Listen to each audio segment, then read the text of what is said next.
Hello again, children. Welcome to part two of The One and Only Ivan. We'll start with this chapter, and it's called TV. My visitors are often surprised when they see the TV Mac put in my domain. They seem to find it odd, the sight of a gorilla staring at tiny humans in a box. Sometimes I wonder though, isn't that the way they stare at me, sitting in my tiny box just as strange? My TV is old. It doesn't always work and sometimes days will go by before anyone remembers to turn it on. I'll watch anything, but I'm particularly fond of cartoons. With the bright jungle colours, I especially enjoy it when someone slips on a banana peel. Bob, my dog friend, loves TV almost as much as I do. He prefers to watch professional bowling and cat food commercials. Bob and I have seen many romance movies too. In a romance there is much hugging and sometimes face licking. I have yet to see a single romance starring a gorilla. We also enjoy old western movies. In a western, someone always says, "This town ain't big enough for the both of us, Sheriff." In a western, you can tell who the good guys are and who the bad guys are, and the good guys always win. Bob says westerns are nothing like real life. The Nature Show. I have been in my domain for 9,855 days alone.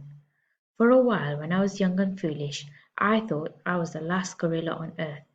I tried not to dwell on it. Still, it's hard to stay upbeat when you think that there are no more of you. Then one night, after I watched a movie about men in black hats with guns and feeble-minded horses, a different show came on. It was not a cartoon, not a romance, not a western. I saw a lush forest. I heard birds murmuring, the grass moved, the trees rustled. Then I saw him. He was a bit threadbare and scrawny and not as good looking as I am, to be honest, but sure enough he was a gorilla. As suddenly as it appeared, the gorilla vanished, and in his place was a scruffy white animal called, I learned, a polar bear, and then a chubby water creature called a manatee, and then another animal, and another. All night I sat wondering about the gorilla I'd glimpsed. Where did he live? Would he ever come to visit? If there was a he somewhere, could there be a she as well? Or was it just the two of us in all the world trapped in our own separate boxes? Stella. Stella says she is sure I will see another real live gorilla someday, and I believe her because she is even older than I am and has eyes like black stars and knows more than I will ever know. Stella is a mountain. Next to her, I am a rock, and Bob is a grain of sand.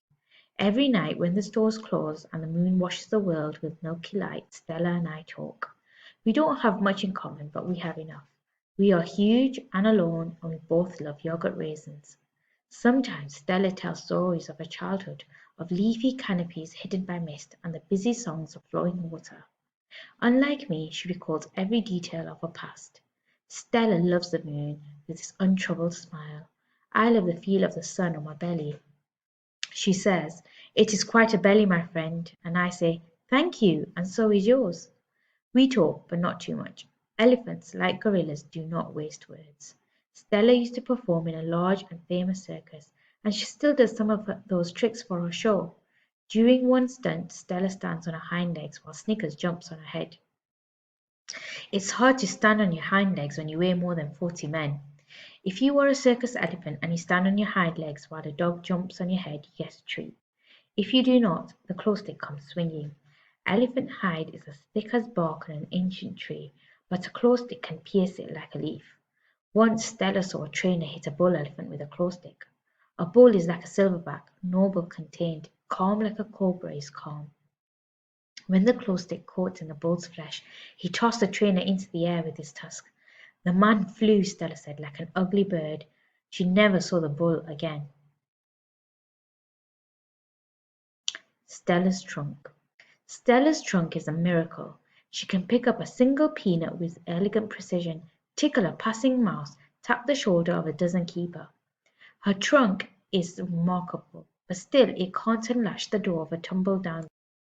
Circling Stella's legs are long-ago scars from the chains she wore as a youth. Her bracelets, she calls them. When she worked at the famous circus, Stella had to balance on a pedestal for her most difficult trick. One day she fell off and injured her foot. When she went lame and lagged behind the other elephants, the circus sold her to Mac. Stella's foot never healed completely. She limps when she walks, and sometimes her foot gets infected when she stands in one place for too long. Last winter, Stella's foot swelled to twice its normal size. She had a fever, and she lay on the damp, cold floor of a domain for 5 days. They were very long. Even now, I'm not sure she's completely better. She never complains though, so it's hard to know. At the big top mall, no one bothers with iron shackles. A bristly rope is tied to a bolt in the floor is all that's required. They think I'm too old to cause trouble, Stella says.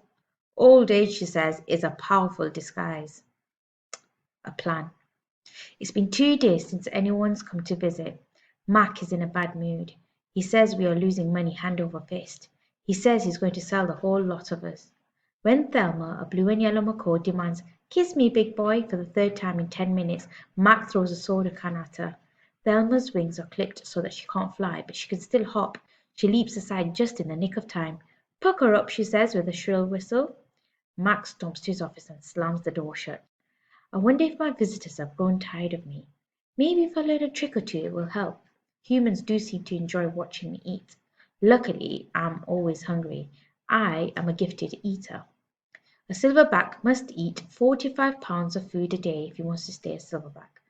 45 pounds of fruit and leaves and seeds and stems and barks and vines and rotten wood.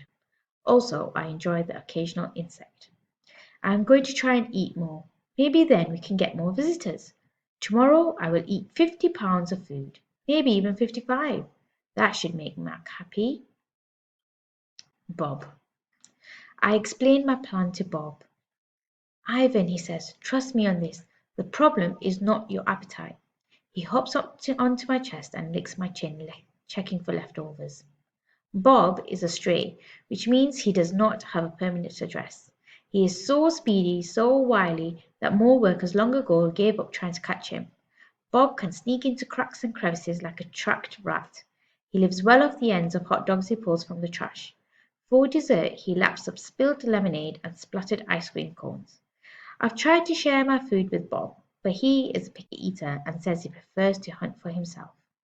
Bob is tiny, wiry, and fast, like a barking squirrel.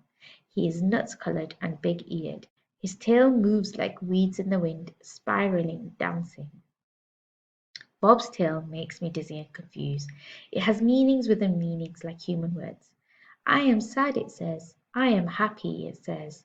Beware, I may be tiny, but my teeth are sharp. Gorillas don't have any use for tails. Our feelings are uncomplicated. Our rumps are unadorned. Bob used to have 3 brothers and 2 sisters. Humans tossed them out of a truck onto the freeway when they were a few weeks old. Bob rolled into a ditch. The others did not. The first night on the highway, Bob slept in the icy mud of the ditch. When he woke, he was so cold that his legs would not bend for an hour. The next night, Bob slept in some dirty hay near the big top mall garbage bins. The following night, Bob found the spot in the corner of my domain where the glass is broken. I dreamed that I had eaten a furry donut, and when I woke in the dark, I discovered a tiny puppy snoring on top of my belly. It had been so long since I'd felt the comfort of another one's warmth that I wasn't sure what to do. Not that I hadn't had visitors. Mac had been in my domain, of course, and many other keepers. I'd seen my share of rats zip past, and the occasional wayward sparrow had fluttered in through a hole in my ceiling, but they never stayed long. I didn't move all night for fear of waking Bob. Wild. Once I asked Bob why he didn't want a home. Humans, I'd noticed, seem to be irrationally fond of dogs, and I could see why a puppy would be easier to cuddle than, say, a gorilla. "Everywhere is my home," Bob answered. "I am a wild beast, my friend, untamed and undaunted." I told Bob he could work in the shores like Snickers, the poodle who rides Stella. Bob said Snickers sleeps on a pink pillow in Mac's office. He said she eats foul-smelling meat from a can. He made a face, his lips curled, revealing tiny needles of teeth. Poodles, he said, are parasites. Picasso.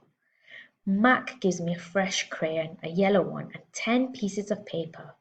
"Time to earn your keep, Picasso," he mutters. I wonder who this Picasso is. Does he have a tire swing like me? Does he ever eat his crayons? I know I have lost my magic, so I try my very best. I clutch the crayon and think. I scan my domain. What is yellow? A banana? I draw a banana. The paper tears, but only a little. I lean back and Mac picks up the drawing. Another day, another scribble, he says. 1 down, 9 to go. What else is yellow, I wonder, scanning my domain.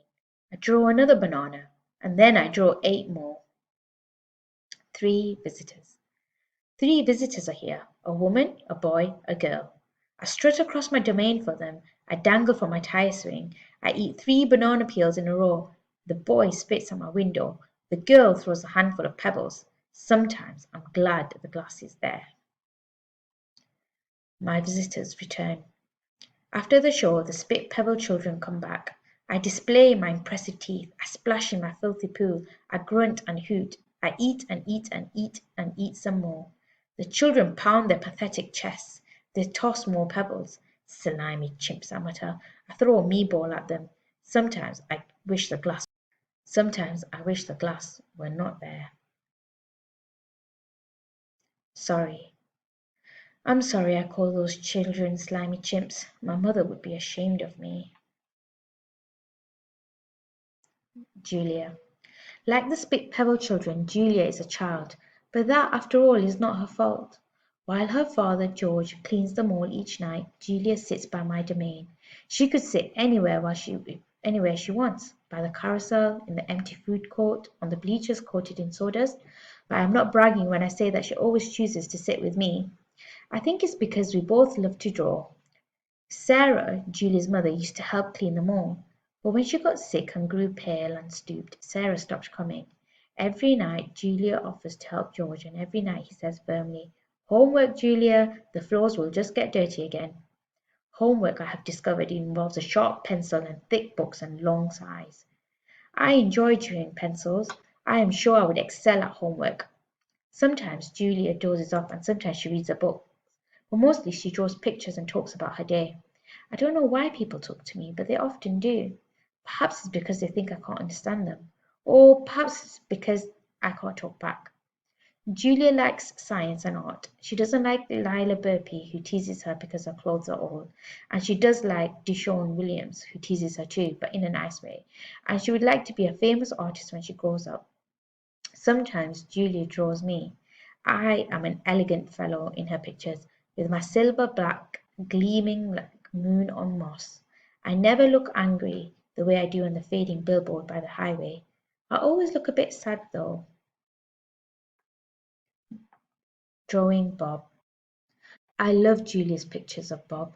She draws him flying across the page, a blur of feet and fur. She draws him motionless, peeking out from behind a trash can or the soft tail of my belly.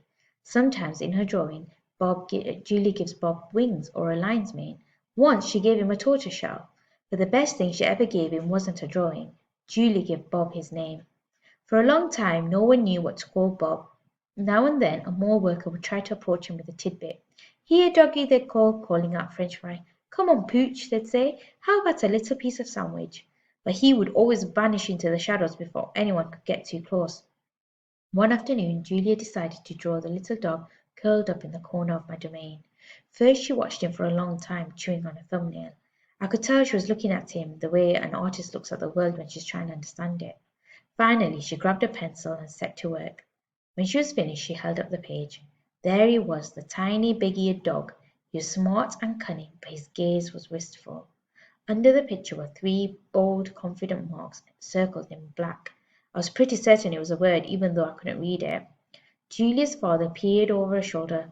"That's him exactly," he said, nodding. He pointed to the circled marks. "I didn't realize his name was Bob," he said. "Me either," said Julia. She smiled. "I had to draw him first." Okay, so we'll stop there as that's the end of this chapter, and we shall pick this up next week. Thank you for listening.